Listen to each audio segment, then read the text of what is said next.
estamos de volta, meus queridos amigos, com mais competência. Agora, sem perder tempo, nós vamos fazer o seguinte. Eu quero analisar alguns dispositivos do nosso CPC, da nossa legislação infraconstitucional com vocês, que tratam da competência e que são muito cobrados em provas objetivas. A gente começa com o 43, pessoal, e eu peço um pouquinho da sua atenção humildemente. Por gentileza, meus queridos amigos, por gentileza. Vamos falar da chamada perpetuatio jurisdictionis. Maurício, eu me lembro, na faculdade o professor falava essa expressão, a perpetuação da competência, ou alguns preferem traduzir ipsis literis, né? Perpetuatio jurisdictionis, como perpetuação da jurisdição. Artigo 43 merece uma leitura. Vamos ao slide agora, pessoal. Muita atenção. Aí está. Olhem só, amigos. Quando que se determina a competência? Poxa, essa pergunta já caiu em prova objetiva, Maurício. Já. Queridos amigos, já caiu. A competência não é determinada no momento, permitam escrever aqui, pessoal, em que a ação é proposta. Ela é determinada no momento acima mencionado. E por que eu vou fazer um risco aqui, pessoal? Porque essa era a redação do CPC 73. Aliás, dizer que ela é determinada no momento em que a ação é proposta, logo nós, que já estudamos a ação, né, nós sabemos que não é a ação que é proposta. Você pode até falar assim, a demanda, o pedido é proposto, é levado ao conhecimento, mas não é a ação, não é que é proposta, é o exercício do direito de ação que se materializa num pedido. Obviamente levado ao conhecimento do judiciário. Agora ficou melhor, pessoal, por quê? Porque diz que a competência ela é determinada nesse momento do registro ou da distribuição da petição inicial. Por que registro ou distribuição? Por que registro ou distribuição? Porque quando eu falo de vara única, de comarca com uma vara única, obviamente que eu falo do registro da petição inicial. Quando eu falo de uma comarca que tenha 10 varas cíveis, ou como ocorre em outras comarcas, né, com 5, com 6, com 12, com 14, com 40 varas cíveis, não é?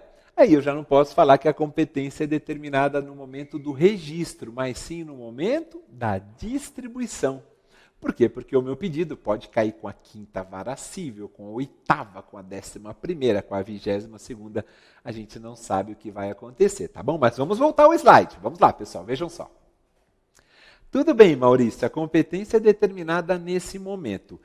E eventuais modificações do Estado, aqui merece uma canetinha, pessoal, do Estado de fato ou de direito ocorridas posteriormente, essas modificações são irrelevantes. Pessoal, repito, essa é a regrinha de perpetuação da jurisdição, perpetuação da competência. Se dá no registro ou na distribuição. Pouco importa se o cidadão se mudou depois, né, ele ajuizou uma demanda numa comarca, depois ele se mudou dali. Pouco importa que ele era casado quando a demanda foi ajuizada e depois ele se divorciou, se separou. Isso é irrelevante. Né? Claro, a demanda não vai ficar acompanhando aonde ele for. A propósito, pessoal, não se esqueçam da súmula. Eu vou aproveitar aqui em cima, pessoal, vai ficar um pouquinho rabiscado, mas não peço a vocês um pouquinho só da compreensão, por gentileza, é só para aproveitar o espaço. Eu vou trazer uma súmula, que é a súmula 58 do STJ, que diz assim, que proposta execução, basicamente, né, que depois que ajuizada a execução fiscal, a posterior mudança de domicílio do executado não desloca a competência já fixada. Ou seja, na mesma linha, tá, pessoal, de pensamento do que nós estamos tratando aqui. Repito, depois de ajuizada a execução fiscal, o fato do executado ter mudado de domicílio não desloca a competência já fixada. Perfeito, Maurício, mas você tem que ler ainda essa parte final, né?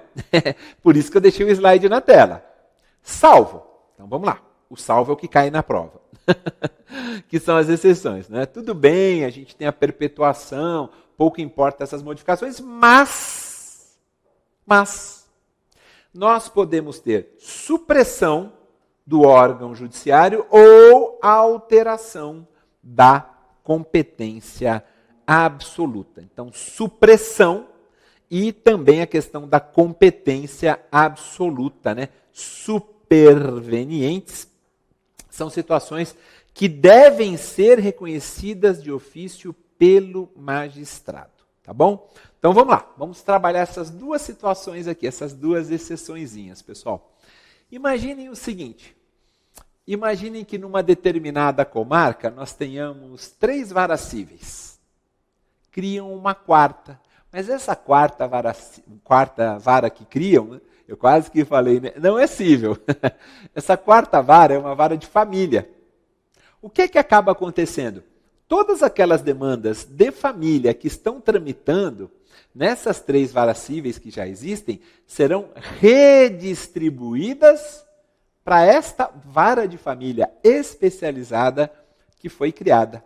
Perceberam, amigos? Então, claro, a competência foi determinada no momento da distribuição. Mas essa é uma exceção. Por quê? Porque nós tivemos uma alteração, nós temos agora uma vara com competência absoluta. Perceberam, pessoal? Só para apreciar as questões de família. Ah, Maurício, perfeito, perfeito, deu para entender. Agora, vamos pegar esse seu mesmo exemplo? Vamos pegar? E vamos pensar no seguinte, eu tenho 3 varas cíveis, há uns 20 anos já, 3 varas cíveis instaladas e uma vara de família na comarca. Então, todas as questões de família vão para essa vara, as outras 3 não têm. Aí o tribunal, por uma questão de economia de gastos, né, de custos, o tribunal faz o seguinte, ele simplesmente naquela comarca, acaba com a vara de família. Sobraram as 3 varas cíveis, não teve uma supressão aí de órgão judiciário, né? Então nós tínhamos 3 cíveis e uma vara de família. Acabaram com a vara de família. Todas as demandas de família serão redistribuídas daquela vara que foi extinta, redistribuídas perante as outras 3. Então a gente teve uma competência que foi evidentemente delimitada, determinada no início, mas que se enquadra na exceção, portanto, ela pode ser modificada. A ideia é perpetuar. Perpetuar. Este é o verbo, não é? Mas temos as exceções, tá bom? Muito cuidado, esse artigo é muito cobrado também em provas objetivas. Outro dispositivo importante que vale a pena a gente fazer uma consideração agora é o artigo 46, pessoal, que trata da chamada competência territorial.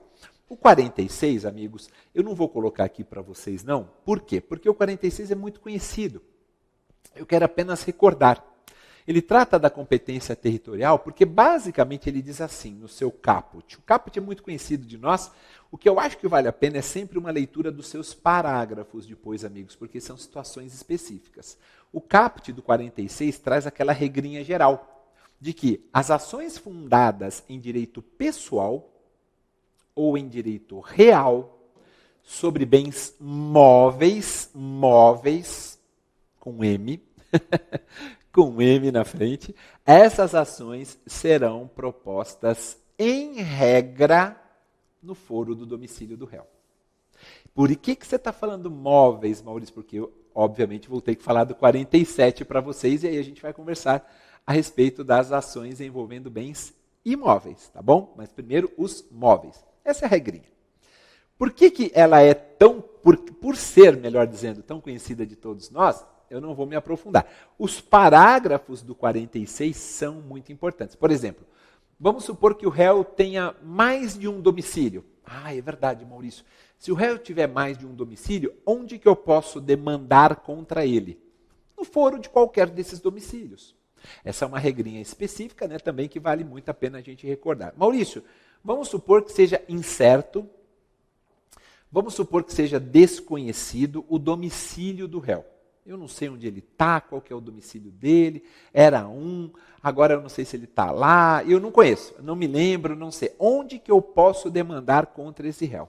Você pode demandar junto ao local, digamos assim, né, ao foro onde ele for encontrado, porque eu não sei, ele morava num domicílio, ele tinha um domicílio X, saiu de lá, foi para o Y, não está mais lá, eu não sei onde ele está, mas eu descobri que ele está no Z agora. Pronto. Então, onde ele for encontrado, você pode demandar contra ele, ou no próprio foro de domicílio do autor. Então, essa é uma segunda situação específica, né, particular. Às vezes, pode ocorrer também, pessoal, esse é outro ponto importante. Muito cuidado mesmo com essas perguntinhas. Caem muito em provas objetivas. Me perdoem a insistência, me perdoem. Mas o meu objetivo é só o de ajudá-los. Às vezes, o réu não tem domicílio ou residência no Brasil. Se ele não tem residência ou domicílio no Brasil, é de se pensar, não é? Onde que a ação pode ser proposta? Ela pode ser proposta no foro de domicílio do autor, e se o autor também, porque isso pode acontecer, residir fora do Brasil, a ação pode ser proposta em qualquer foro. Isso acontece, né? Às vezes o autor reside na França, resolve demandar aqui no Brasil, ele tem parentes, né? Ele tem advogado contratado, né? Ele reside na França, o autor, e o réu reside em Portugal, por exemplo, não tem problema nenhum. A ação será proposta no foro de domicílio do autor, não é? Se o réu não tiver domicílio ou residência no Brasil, a ação será proposta no foro de domicílio do autor, e se ele residir fora do Brasil, ela será proposta em qualquer foro. Tá bom? Então, repetindo, pessoal, para ficar bem claro, isso está, salvo engano, no parágrafo 3º, salvo engano, não, com certeza no parágrafo 3º do artigo 46, quando o réu não tiver domicílio ou residência no Brasil, a ação é proposta no foro de domicílio do autor, e se o autor também não residir no Brasil, a demanda pode ser proposta em qualquer foro. Por isso que eu dei o exemplo do réu residindo na França, o autor residindo em Portugal, enfim, por aí vai. Acho que vocês entenderam. Maravilha? Pessoal, mais duas situações que eu acho que vale a pena a gente recordar também, específicas do artigo 46. Havendo dois ou mais réus, ou seja, a gente tem um litisconsórcio passivo, com diferentes domicílios, onde que o autor pode demandar? São 2 ou mais réus, 4, 5 réus, com diferentes domicílios. O autor pode demandar no foro de qualquer um deles, a escolha do autor. É um litisconsórcio passivo, são 3 réus, ele pode escolher um foro do domicílio de um deles lá e demandar ali, o autor escolhe. E para finalizar, pessoal, sobre a última observação, a respeito da competência territorial do 46, sobre a execução fiscal. A gente falou da súmula 58 do STJ, vale lembrar que a execução fiscal ela deve ser proposta no foro do domicílio do executado, né? No de sua residência ou no do lugar onde ele for encontrado. Parte-se do pressuposto que o ente público, aquele, vamos supor que é o que mais se utiliza, né, da execução fiscal, vou pegar ele como exemplo, parte-se do pressuposto que o ente público teria condições de acompanhar melhor a execução fiscal onde o executado residisse, né, onde ele tivesse o seu domicílio, a sua residência, onde ele fosse encontrado. Até para fins de deslocamento, né, para ele seria melhor.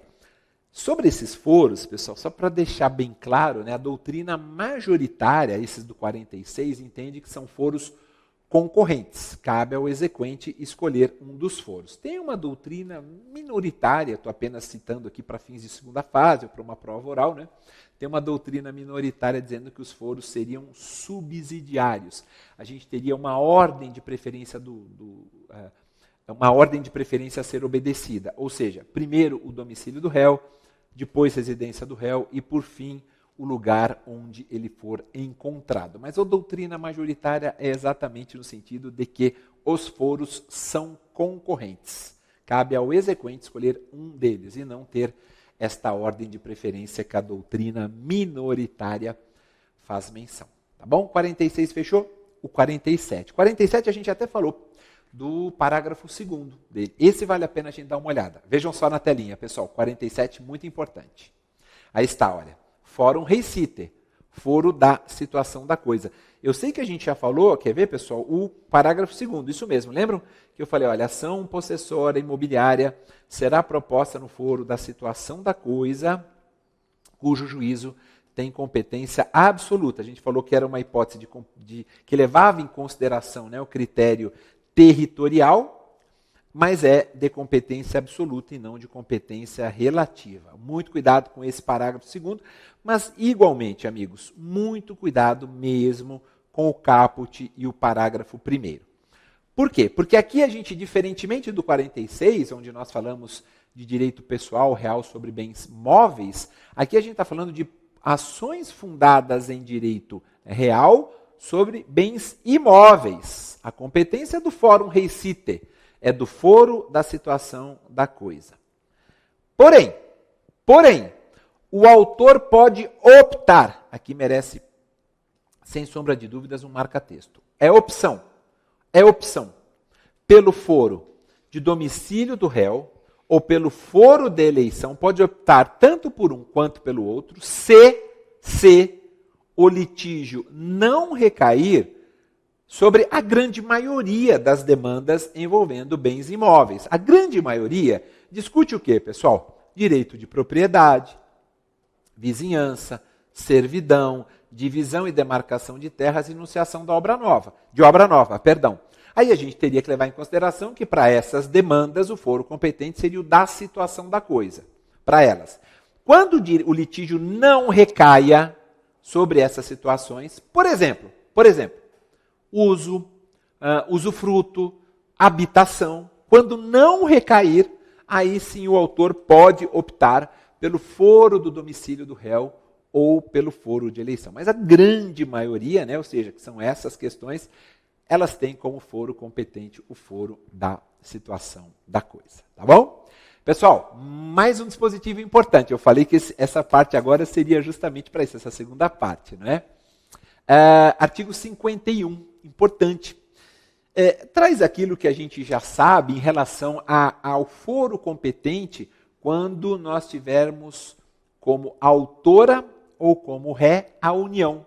Qual seria o foro competente? Trazendo a união como autora ou como ré. O artigo 51, basicamente, ele diz assim, que é competente o foro de domicílio do réu, quando a união for autora. Também é um ente público, quando a gente falou da execução fiscal, né? Obviamente tem melhores condições de se deslocar, etc.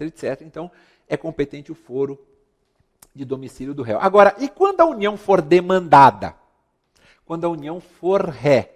Aí o parágrafo único do artigo 51, invocando o texto constitucional também, pessoal, mas o parágrafo único do 51 do CPC basicamente diz que, caso a união seja a demandada, caso ela figure no polo passivo, a ação poderá ser proposta no foro de domicílio do autor, no foro de ocorrência do ato ou do fato que originou a demanda, no foro de situação da coisa ou no Distrito Federal. Tá bom? E aqui eu tenho essas regrinhas são básicas, eu sei que os amigos já sabem, né? A união como autora, a união como ré. Aqui eu quero fazer uma observação, meus queridos amigos, por gentileza, em relação...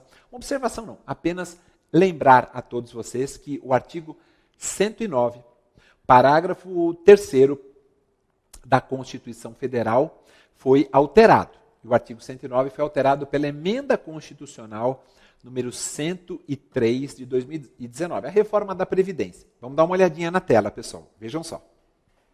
Porque o artigo 109, parágrafo 3º, diz assim, olha, lei, agora é essa redação, né? Lei poderá autorizar que as causas de competência da Justiça Federal, em que forem parte instituição de previdência social e segurado, quer dizer, o INSS e o segurado, possam ser processadas e julgadas na Justiça Estadual, chamada competência delegada, né, pessoal? Tá certo? Lei poderá autorizar que essas causas sejam processadas e julgadas não na federal, mas na Justiça Estadual. Quando? Quando a comarca do domicílio do segurado não for sede de vara federal. Aí tem o parágrafo 4º, por isso que eu chamei atenção, a delegação depende de lei, dizendo, na hipótese do parágrafo anterior, que é o 3º, o recurso cabível será sempre, embora tramite na Justiça Estadual, mas será sempre para o TRF na área de jurisdição do juiz de primeiro grau. Quer dizer, tramitou na Justiça Estadual, mas o recurso vai para o TRF da primeira, da segunda, da terceira, da quarta ou da quinta, por enquanto, né? Porque nós teremos a sexta. Aí, pessoal, vem um dado interessante, que é preciso ser levado em consideração. Bastante. Agora eu respiro fundo, né? Por quê? Porque a gente já tem uma lei que é de 1966, a Lei 5.010, que basicamente organiza a Justiça Federal de primeira instância. E o artigo 15, no seu inciso 3º, repito, artigo 15, inciso 3º, da Lei 5.010 de 66, esse artigo foi alterado no ano de 2019. E a gente tem agora uma questão envolvendo quilometragem. Quantos quilômetros de distância? Como é que funciona isso, Maurício? Eu moro numa comarca. Tem uma demanda envolvendo na concessão, revisão de um benefício previdenciário. Eu moro na comarca. A Justiça Federal mais perto dali fica a 200 quilômetros de distância. Eu posso demandar contra o INSS lá na comarca onde eu moro, onde eu tenho domicílio e residência? Fica a mais de 200. Outra pergunta. Não, Maurício, a Justiça Federal mais próxima fica a 50 quilômetros de distância de onde eu moro. Eu tenho que me deslocar até lá para demandar contra essa autarquia, né, federal, o INSS, ou essa entidade autárquica federal, ou eu posso demandar aqui, onde eu resido. Então, o que aconteceu? Já que a gente tem a Lei 5.010 de 66, que organiza a Justiça Federal de primeira instância, e a gente teve essa alteração de 2019, nessa lei, no artigo 15, inciso 3º, vamos dar uma olhadinha como ficou? Olhem para o slide, pessoal, que eu preparei para vocês. Aí está. Alteração na 5.010, de 66, que organiza a Justiça Federal de primeira instância. Olhem como ficou. A lei é a 13.876 de 2019. 13.876 de 2019. Quando a comarca não for sede de vara federal, poderão ser processadas e julgadas na Justiça Estadual.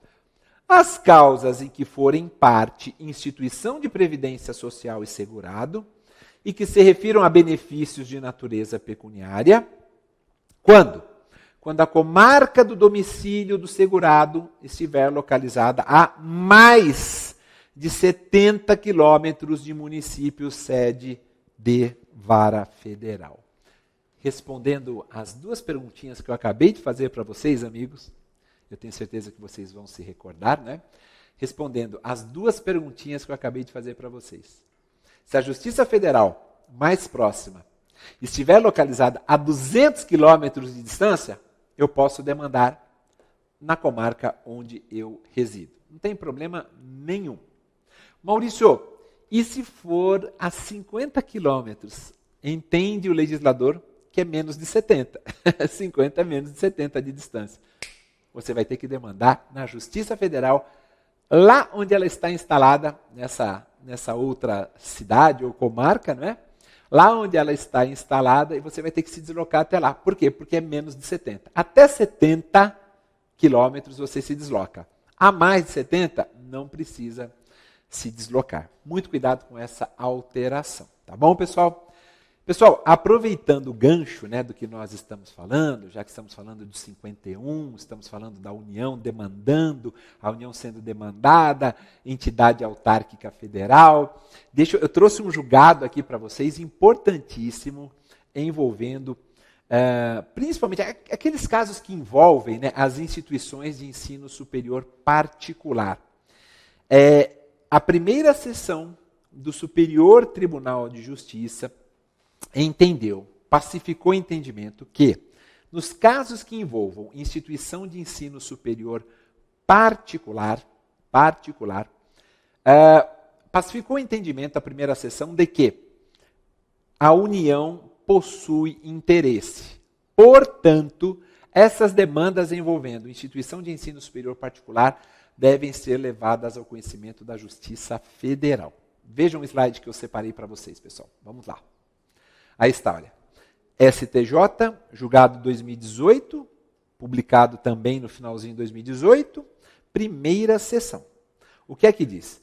Nos casos que envolvam instituição de ensino superior particular, este Superior Tribunal de Justiça, em sede de recurso especial representativo da controvérsia, pacificou o entendimento de que a União possui interesse, competindo, portanto, à Justiça Federal o julgamento quando ali versar sobre registro de diploma perante o órgão público competente ou quando se tratar de mandado de segurança. Por outro lado, tratando-se de questões privadas concernentes ao contrato de prestação de serviços, salvo mandado de segurança, aí a competência não é da Justiça Federal, mas sim da Justiça Estadual.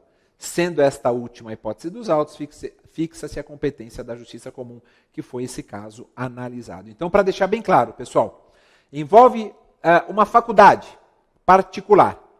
Bom, envolve o quê? Registro de diploma perante o órgão público competente, inclusive credenciamento. Se está a faculdade credenciada ou não junto ao MEC. Ou se trata de mandado de segurança. A competência é da federal, porque entende o STJ que a União teria interesse.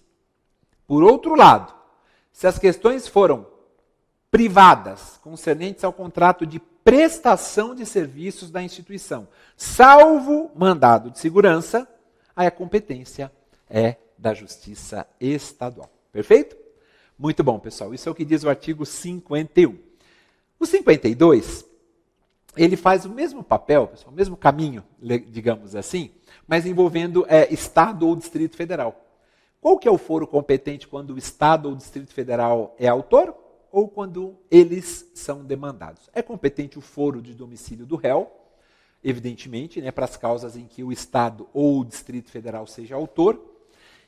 E se o Estado ou o Distrito Federal estiverem sendo demandados, a ação pode ser proposta no foro do domicílio do autor, no foro de ocorrência do ato, no foro de ocorrência do fato que originou aquela respectiva demanda, no foro da situação da coisa, ou, como é Estado ou Distrito Federal, na capital do respectivo ente federado. Tá bom? Era isso, 51 e 52. 53, foros especiais. O 53, pessoal, merece que a gente faça uma leitura dos seus respectivos incisos. Trata dos chamados foros especiais. Vejam só, pessoal, vamos lá. 53. Perdão, amigos, aí está. O 53 diz assim, ele tem como correspondente, quem estudou o CPC de 73 vai lembrar, amigos, que é o chamado, era o denominado artigo 100, não é? O 53 diz assim, é competente o foro. Primeiro, para ação de divórcio, vamos destacar aqui, separação, anulação de casamento e reconhecimento ou dissolução de união estável, qual que é o foro competente para essas questões? Vai depender, pessoal, se tem filho incapaz ou não. Ah, Maurício, então mudou. Por isso que você quer ler o dispositivo inteiro. É, porque o CPC de 73 dizia basicamente assim, pessoal, no artigo 100, inciso 1º, que o foro competente era o da residência da mulher, para ação de separação, para ação de conversão em divórcio e para ação de anulação de casamento. Era o foro do domicílio da mulher. Agora, pessoal, esse dispositivo, que estabelece aí regras específicas, ele leva em consideração se tem filho incapaz, se não tem. Aí vejam só, letra A. Será competente o foro de domicílio do guardião de filho incapaz, se o casal tiver um filho incapaz. A gente não sabe, evidentemente, se esse é o caso. Último domicílio do casal, caso não haja filho incapaz. Então, qual que era o último domicílio do casal? Por exemplo, Ribeirão Preto, no estado de São Paulo, no interior do estado de São Paulo. Por quê? Esse foi o último domicílio. Aí agora, como eles já se separaram de fato, um está morando em Santos, no litoral de São Paulo, e o outro está morando em Natal, no Rio Grande do Norte, não é? Então é o último domicílio do casal, caso não haja filho incapaz. E temos ainda a letra C, do inciso 1º do artigo 53, a letra C, dizendo que será o foro de domicílio do réu, se nenhuma das partes residir no antigo domicílio do casal. Pessoal, muito interessante, né? Mas foi um critério, uma opção do legislador, levando em consideração a existência ou não de filho incapaz. Perfeito? Inciso segundo, pessoal, de domicílio ou residência do alimentando para a ação em que se pedem alimentos. Pessoal, é claro que nessas ações de alimentos, né, o foro competente é o do domicílio ou do residência do alimentando, porque também foi considerado pelo legislador como hipossuficiente, então nada mais justo que assim se proceda, né? Isso é extremamente importante, a gente sabe muito bem, a gente quem lida, quem atua com direito de família na prática, principalmente sabe disso, perfeito? Ainda que o feito tenha rito comum, especial, ainda que se trate de tutela cautelar, a demanda tem que ser ajuizada no foro do seu domicílio ou da sua residência, né, caso ele não tenha domicílio, perfeito? Inciso terceiro, competente será o foro do lugar onde está a sede para a ação em que for ré, pessoa jurídica, onde se acha agência ou sucursal, quanto às obrigações que essa pessoa jurídica contraiu, onde exerce suas atividades para a ação em que for ré, sociedade ou associação sem personalidade jurídica. A gente já tinha isso no CPC de 73. Letra D, onde a obrigação deve ser satisfeita para a ação em que se lhe exigir o cumprimento, né? Tudo isso a gente ainda está falando, de letra D, a gente ainda está falando do inciso terceiro. Pessoal, são 5 incisos, tá bom? Nesse artigo 53. E aí vem a letra E, pessoal, e a letra F, e eu queria rapidamente fazer uma observação aqui para vocês. Letra E, porque são novidades. Será competente o foro da residência do idoso, para a causa que versar sobre direito previsto no respectivo estatuto, que é justamente a Lei 10.741 de 2003, né, que é o Estatuto do Idoso. Então a gente tem que ler essa letra E de acordo com o que diz o artigo, a Lei 10.741. O artigo 70 da 10.741 considera o idoso aquela pessoa com idade igual ou superior a 60 anos de idade, como todos nós sabemos, não é? Isso está mencionado no Estatuto do Idoso. E vale lembrar também, pessoal, que o artigo 80 do Estatuto do Idoso aponta que o foro do domicílio do idoso tem competência absoluta para processar e julgar as demandas a ele relacionadas, né? Só reiterando o que está aqui no CPC. Ressalvadas, claro, a competência da Justiça Federal, a competência originária dos tribunais superiores. A letra F, pessoal, também é uma novidade, a gente não tinha no CPC de 73, dizendo que é competente o foro da sede da serventia notarial ou de registro para ação de reparação de dano por ato praticado em razão do ofício. Pessoal, é uma inovação aí na sistemática processual. E para finalizar esse 53, inciso 4 também já era conhecido, do lugar do ato ou fato para ação de reparação de dano e em que for réu administrador ou gestor de negócios alheios. E a novidade no inciso 5, pessoal, será competente por conta da inserção da palavra aeronaves. Olha, o foro de domicílio do autor ou do local do fato para ação de reparação de dano sofrido em razão de delito ou acidente de veículos, inclusive aeronaves. Ocorre bastante, né, pessoal? Então a gente tem que ter, teríamos que ter mesmo previsão na legislação. Tirando o 53, pessoal, o que sobrou para a gente poder, então, finalizar agora esse nosso encontro? Competência é longo, né? Um tema mais extenso. Eu preciso falar com vocês agora sobre as possibilidades de modificação da competência relativa. Eu já falei, né? Conexão, continência, vontade das partes e vontade do réu. Vou falar especificamente sobre elas e vou falar um pouquinho também sobre cooperação internacional, cooperação nacional. Vamos lá.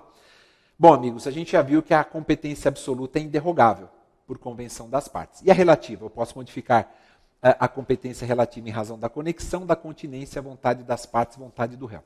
Vontade do réu é simples. Se o réu não alegar incompetência relativa, ela é prorrogada. Então é simples.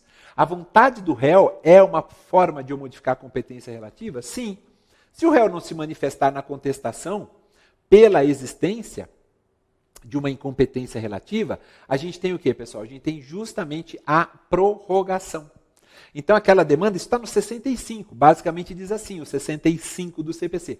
Prorrogar-se-á a competência relativa se o réu não alegar a incompetência em preliminar de contestação. E essa incompetência relativa pode ser alegada pelo Ministério Público também, pessoal, nas causas em que o MP atuar.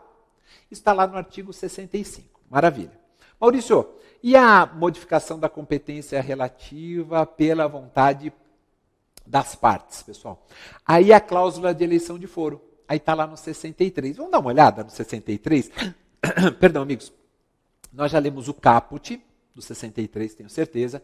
A gente vai ler os parágrafos do 63, primeiro, segundo, terceiro e quarto. Vamos dar uma olhadinha, vejam só.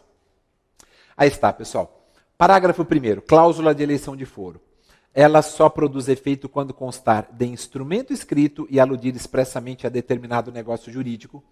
Por isso que a cláusula de eleição de foro vem no finalzinho do contrato, né? Normalmente dizendo, fica eleito o foro da comarca X para a solução de eventual pendência, né, desse contrato. A mesma coisa é uma cláusula compromissória, né, que quando a gente institui o juízo de arbitragem. É aquela última cláusula que vem no contrato, por isso ela só vai produzir efeito quando ela constar de um instrumento escrito e fizer expressamente referência a um determinado negócio jurídico. Mas não é só isso. Vamos lá, vamos para a telinha, vamos voltar. O parágrafo 2º diz que o foro contratual, ele obriga, se houver um falecimento, né, das partes, obriga os herdeiros e os sucessores. E aqui, pessoal, 2 pontos importantes. Aqui eu preciso chamar muito a atenção. Maurício, cláusula de eleição de foro, se for abusiva, o juiz pode reconhecer de ofício? Sim. Sim. Mas isso deverá ocorrer quando, queridos amigos? Antes da citação. Antes da citação, a cláusula de eleição de foro, se for abusiva, será reconhecida de ofício pelo juiz e o juiz determina a remessa dos autos ao juízo do foro de domicílio do réu. Maurício, e após a citação? Não é após a apresentação de contestação, por exemplo, é após a citação.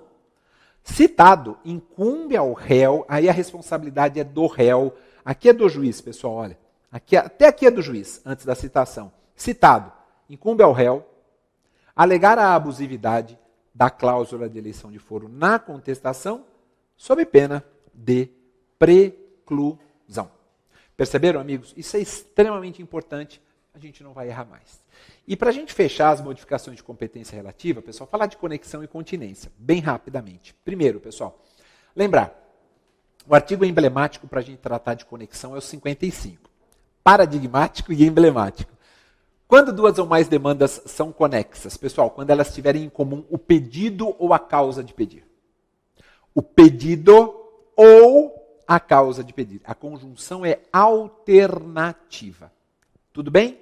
Aí elas são conexas. São os 2 elementos da ação. Por que conjunção alternativa? Porque a gente vai falar de continência e a conjunção não é alternativa, é aditiva.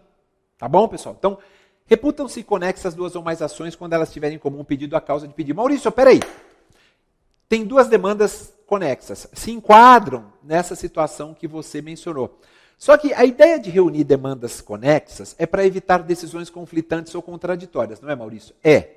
Vai reunir perante o juízo prevento, não vai? Vai. Tem que reunir perante o juízo prevento. Mas no caso concreto que eu estou lidando aqui, Maurício, uma dessas demandas já teve sentença. Bom, queridos amigos, a ideia é que os processos de ações conexas sejam reunidos para decisão conjunta. Mas se um deles já tiver sido sentenciado, não haverá reunião. Isso está no 55, parágrafo 1º do CPC. 55, parágrafo 1º. Consolida uma ideia há muito tempo já adotada pelo STJ, tanto que foi consolidada na súmula 235 do Tribunal da Cidadania. A súmula 235 do STJ, pessoal, ela diz exatamente isso, que não haverá que se falar em conexão se um dos processos já tiver sido sentenciado. Maurício, precisa ter transitado em julgado? Não, basta ter sido sentenciado. E uma última informação sobre a conexão, pessoal, a tal da conexão por prejudicialidade. Quem é que já não ouviu falar? Maurício, essa expressão eu já ouvi. Significa antes, né? Conexão por pré-judicialidade. Vamos dar uma olhadinha no parágrafo 3º do 55. Vejam só, pessoal. Aqui está, olha. Parágrafo 3º. Serão reunidos para julgamento conjunto os processos que possam gerar risco de prolação de decisões conflitantes ou contraditórias, caso decididos separadamente, mesmo sem conexão entre eles, amigos. Isso é a chamada conexão por prejudicialidade, pessoal. Então imagine o seguinte, ó. Pensem assim, ó. A ajuizou uma ação. Olhem para o parágrafo 3º e eu vou falar um exemplo para vocês. Tá bom? Para a gente fixar bem. Por isso chama conexão por prejudicialidade. A ajuiza uma ação de investigação de paternidade em face do B. Pouco tempo depois, esse mesmo A, ele ajuiza uma ação de alimentos contra o mesmo B. Essas demandas, pessoal, não têm pedidos ou causa de pedir comuns. Não tem. Uma é uma ação de investigação de paternidade, a outra é uma ação de alimentos. Mas corre-se um risco enorme de nós termos decisões conflitantes. Por quê? Porque o B, ele pode não ser considerado pai naquela ação de investigação de paternidade. Aquela ação de investigação de paternidade vai dizer, ó, o B não é o pai. Mas pode ser condenado a pagar alimentos naquela outra ação, na ação de alimentos. Então, qual que é a ideia da reunião das demandas? A ideia é permitir justamente que não se chegue às decisões conflitantes ou contraditórias, mesmo não havendo conexão. Compreenderam, amigos? Tá bom? Investigação de paternidade e alimentos não tem em comum pedido ou causa de pedir, evidentemente. Tá certo? Bom, isso era o que eu tinha para falar sobre conexão, pessoal. Sobre continência, o 56 é importante. A gente vai dar uma olhada nele agora, tá bom? E o 57. Só lembrando, conexão, pedido ou causa de pedir. São os elementos identificadores. Pedido ou causa de pedir. Na continência, a gente vai ver que os elementos idênticos, a identidade é entre partes e causa de pedir. Sempre envolvendo os elementos da ação. Vamos lá, 56. Aí está, pessoal. Dá-se a continência entre duas ou mais ações quando houver identidade quanto às partes e à causa de pedido. Só que o pedido de uma, por ser mais amplo, abrange o das demais. Então, eu firmo um contrato com alguém. Vamos supor, pessoal, eu firmo um contrato sem subscrição de testemunhas nem nada, ou seja, não dá nem para executar esse contrato, apenas exemplificando. Não dá para eu executar esse contrato porque não tem nem as duas testemunhas assinando. É descumprido, vamos supor, seja uma prestação de serviços. Não há o pagamento 1 mês, 2 meses em relação à prestação de serviços. O serviço foi prestado, mas não foi pago. Não foi remunerado. Eu ingresso judicialmente cobrando os 3 meses que não foram pagos. Aquela demanda está demorando. O que acaba acontecendo, pessoal? Eu falo, quer saber de uma coisa? Eu vou entrar com uma outra ação pedindo a rescisão do contrato. Perceberam, amigos? Entre essas duas demandas, nós temos identidade quanto às partes? Sim. Uma é cobrança, a outra é a rescisão do contrato. Temos identidade em relação à causa de pedir, fatos e fundamentos jurídicos? Claro que temos. Então, é continência. Por quê? Porque o objeto da ação de rescisão é muito mais amplo do que o objeto da cobrança das parcelas. Perceberam? Ação continente é a da rescisão. Ação contida é aquela que cobra as parcelas, tá bom? Agora, o 57 é muito importante. A gente não tinha essa redação, mas já era um entendimento consagrado pelo STJ no CPC de 73. Vejam 57, pessoal. Vamos lá. Aí está. 57 dizendo, quando houver continência e a ação continente, aquela que tem objeto maior, tiver sido proposta primeiro, anteriormente, o processo relativo à ação contida, ou seja, aquela ação menor, será proferida uma sentença sem resolução de mérito. Caso contrário, ou seja, se primeiro, que foi o exemplo que eu dei, eu ingresso com a ação contida, ou seja, só cobrando os valores dos meses em atraso. Se isso acontecer primeiro e depois eu ingresso com a ação de rescisão contratual, ou seja, caso contrário, aí as ações serão necessariamente reunidas que foi o que eu falei, perante um único juízo, o juízo prevento. Tá bom? Pessoal, nós fechamos aqui competência. Agora eu preciso falar rapidinho com vocês sobre cooperação internacional. Vou dar algumas dicas, tá bom? E depois a gente fala sobre cooperação nacional. Sobre cooperação internacional, pessoal, né, tem artigos que são extremamente importantes. A temática é regulamentada nos artigos 26 a 41. Tá bom? 26 a 41. São 16 artigos. No que se traduz essa cooperação internacional?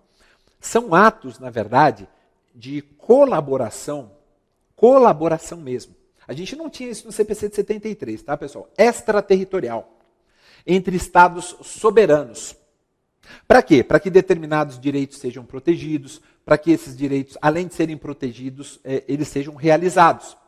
O que vem sendo uma constante. Isso aí faz parte da evolução dos próprios estados, com E maiúsculo, né, dos países, da soberania. Isso vem sendo uma constante nas relações jurídicas entre as mais diversas nações. De início, o legislador estabelece que a cooperação vai ser regida por tratado de que o Brasil faça parte. Então, o Brasil tem que ter firmado um tratado com outro estado soberano, não é? E devem ser observados também alguns princípios básicos. Isso está, por uma questão de soberania, a gente também coloca no nosso CPC. Como é que a coisa vai ter que tramitar. São regramentos mínimos, né, inerentes aí ao ordenamento constitucional brasileiro. E visam assegurar o quê? Ampla defesa, visam assegurar o contraditório, paridade de armas, igualdade entre as partes, etc, etc, etc. Então, essa cooperação, pessoal, internacional, ela pode se dar... Aliás, vamos fazer o seguinte, pessoal, vamos dar uma olhadinha primeiro nos artigos que eu separei para vocês, que são o 26 e o 27. Poderia ver todos, mas o tempo não permite que a gente faça isso. Mas, principalmente, quais são esses princípios que a gente vai ter que obedecer? Como é que o legislador estabeleceu isso no 26? Vamos dar uma olhadinha, vejam só. O 26 diz assim: a cooperação jurídica internacional, como eu disse, será regida por tratado de que o Brasil faz parte. E vai observar o quê? As garantias do devido processo legal no Estado requerente, igualdade de tratamento entre nacionais e estrangeiros, residentes ou não no Brasil, em relação ao acesso à justiça e à tramitação dos processos, assegurando-se assistência judiciária aos necessitados, publicidade processual, exceto, é claro, sempre nas hipóteses de sigilo, previstas na legislação brasileira ou na legislação do Estado requerente. Tem que ter uma autoridade central para a recepção e transmissão dos pedidos de cooperação. Será que é o Ministério da Justiça? Será que o Executivo entra aí? Espontaneidade na transmissão de informações a autoridades estrangeiras. Maravilha. Pessoal, tem parágrafos. Temos parágrafos, daqui a pouco eu vou ler para vocês. Eu só quero lembrar, pessoal, que essa cooperação jurídica internacional, ela pode se dar tanto sob a forma ativa, que significa quando o Brasil formula um pedido a um Estado estrangeiro, quanto sob a forma passiva, quando o Estado estrangeiro formula esse pedido para o Brasil. Tá bom? Deixar isso bem claro. E tem informações importantes nos 4 parágrafos. Vamos dar uma olhadinha, pessoal. Vejam só. Primeiro, Maurício, e se não tiver um tratado? Pode acontecer que a cooperação jurídica internacional, essa colaboração ocorra por intermédio de reciprocidade manifestada via diplomática? Perfeitamente. Mas o parágrafo 2º diz que não precisa reciprocidade para a homologação de sentença estrangeira. Não precisa mesmo, né, pessoal? Por quê? Porque a homologação de sentença estrangeira tem um procedimento estabelecido, a gente sabe muito bem, no nosso ordenamento. Depois a gente pode dar uma olhada no 21 também, que vai, obviamente, tratar a respeito, tá bom? Quando a gente falar de homologação de sentença estrangeira, não precisa da tal reciprocidade, porque vai ter que fazer a homologação e por aí vai. Parágrafo 3º, na cooperação jurídica internacional, não será admitida a prática de atos que contrariem ou que produzam resultados incompatíveis com as normas fundamentais que regem o Estado brasileiro, isso é óbvio. E como eu disse para vocês, quem é a autoridade central, na ausência de designação específica, é o Ministério da Justiça. Maurício, você falou que ia comentar o 27? Isso, também, pessoal. Por quê? E aí já está aí na tela. Porque o 27 traz o escopo, né, desse dispositivo, para a gente fechar a cooperação jurídica internacional, é delimitar qual é o objeto. O que pode ser objeto, melhor dizendo, dessa cooperação? Sobre o que a cooperação jurídica internacional dirá respeito? Como que os estados, aí no plano internacional, eles estarão cooperando entre si por intermédio de atos, de diligências processuais que vão variar em relação à natureza e aos respectivos efeitos. Aí, o nosso legislador escolheu que a cooperação jurídica internacional vai ter por objeto esses atos. Citação, intimação, notificação judicial e extrajudicial são formas, né, de comunicação sobre as quais os estados poderão cooperar. O objetivo é informar e integrar, né, as pessoas em diferentes territórios as decisões judiciais ou extrajudiciais de que façam parte. Né? Colheita de provas e obtenção de informações, né, são meios de prova sobre os quais os estados devem cooperar na busca da verdade. Então, se for necessária a colheita de uma prova num território estrangeiro, a cooperação internacional vai facilitar sua obtenção.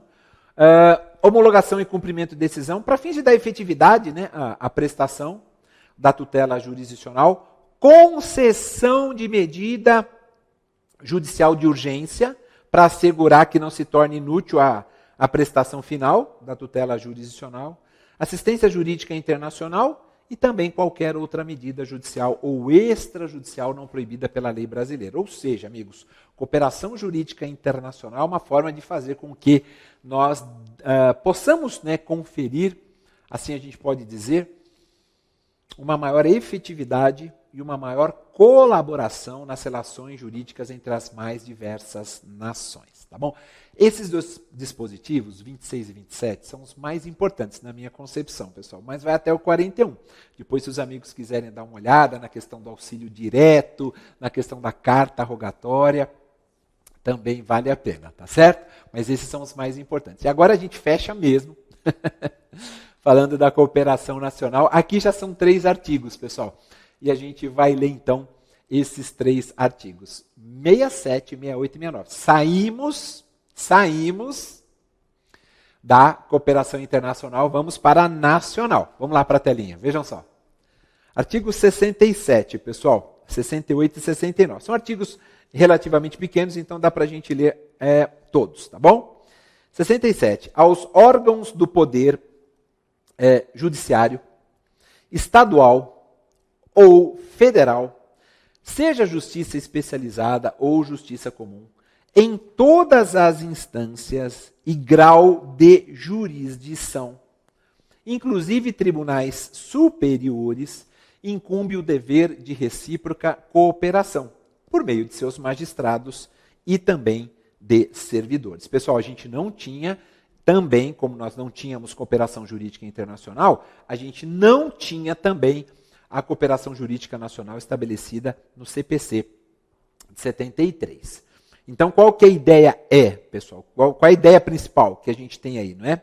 Qual que é o grande objetivo? Estabelecer regras para a cooperação jurídica nacional em todos os diversos órgãos que compõem o judiciário brasileiro. Para quê? Para você tornar todo o sistema decisório, pelo menos é essa a visão que eu tenho, mais coerente, para trazer mais, pessoal, deixa eu até escrever aqui, pessoal, vale a pena, para trazer mais eficiência ao judiciário como um todo, né, diante de uma perspectiva de administração gerencial do judiciário. Vou repetir, amigos. Administração gerencial do judiciário.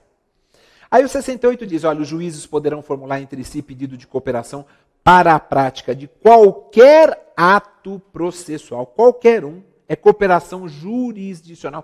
Ah, Maurício, a incompetência territorial de um órgão, então, não atrapalha que ele busque elementos decisórios ou faça valer seu mandamento de justiça para além da sua dimensão territorial? Não tem problema nenhum. Se for para tornar efetiva e substancial a prestação da tutela jurisdicional, não tem problema nenhum, tá bom?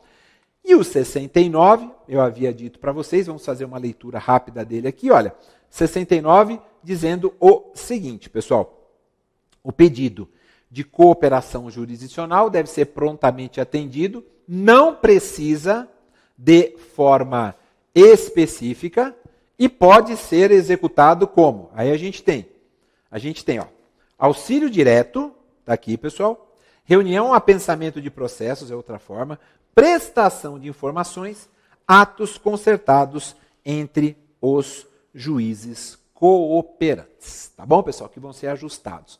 Maurício, carta precatória, carta de ordem, carta arbitral, seguem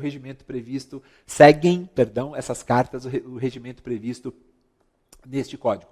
Esses atos concertados, melhor dizendo, entre os juízes cooperantes, no que eles podem consistir? Além de outros, tem um rol que é exemplificativo, estão todos no parágrafo 2º deste nosso artigo 69. E só para finalizar, o parágrafo 3º dizendo que o pedido de cooperação judiciária, basicamente ele diz isso, pode ser realizado entre órgãos jurisdicionais de diferentes ramos do Poder Judiciário. Então, a Justiça do Trabalho pedir para a Justiça Estadual, a Justiça Estadual pedir para a Justiça Federal e por aí vai. Tá bom? Meus amigos, é isso. Falamos de tudo. Hoje foi longe, Foi longe, mas foi bom. Falamos tudo que era mais importante. Agradeço muito, muito mesmo a confiança de vocês, colaboração, carinho. Estou inteiramente à disposição. A gente se vê no próximo bate-papo. Um forte abraço, fiquem com Deus. Até lá, amigos.